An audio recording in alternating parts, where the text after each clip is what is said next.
10 Juni 2025, Cakung, Jakarta. Ronggo Warsito Pujangga yang hidup di tahun 1802 sampai 1873 di Kasunanan, Solo di zaman Pakubuwono ke-9.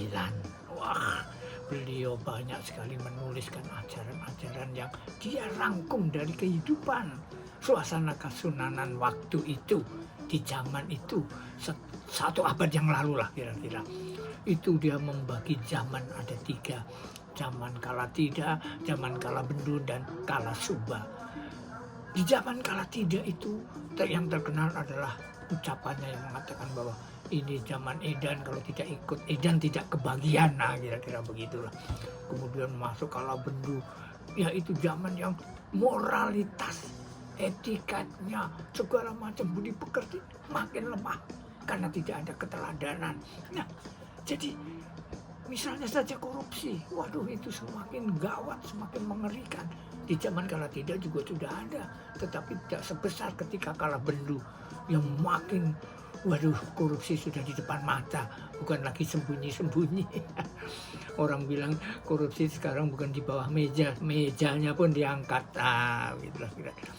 Nah, semua itu adalah rusak karena moral yang makin merosot. Nah, inilah yang kadang-kadang kupikir apakah zaman yang disebut-sebut kala tidak, kala bendu itu masih hingga sekarang. Sudah 1 abad loh dari penuturan beliau ini. Artinya zaman yang buruk ini kok susah sekali sepertinya jadi yang namanya negatif itu memang lebih kuat. Sulit orang untuk menjadi positive thinking, untuk menjadi orang-orang yang tidak tersesat, bahkan malah pikirannya yang jadi rusak karena wah mau tidak sesat itu kok nggak tahan, makanya ikut sesat. Nah, masa begitu ya.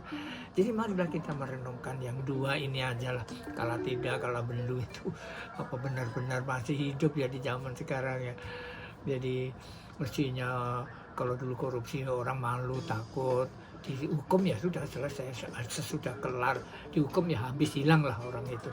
Tetapi sekarang justru enggak, malah kadang-kadang sudah dihukum keluar, waduh disanjung-sanjung, malah yang mengerikan lagi itu dapat lagi kedudukan yang hebat. Wah, sudah maling tapi keluar masih punya uang atau malah masih dapat kedua, itu lebih kala bendu namanya. Kala tidak itu masih ya agak bisa diatasi, tapi kala bendu sama sekali sulit. Tapi kalau mau perlu teladan yang bisa memberantas moral yang buruk ini. Mungkin kan kita bisa mencapai kala suba, tahun keemasan.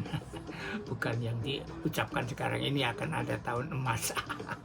Kita tidak tahu, tapi mudah-mudahanlah kita mencoba untuk melihat diri sendiri. Beradakah kita sebagai manusia berada di situasi emosional kala bendu atau kala tidak, atau kala ya. Yuk, oke. Salam Jabat Merdeka Berkarya.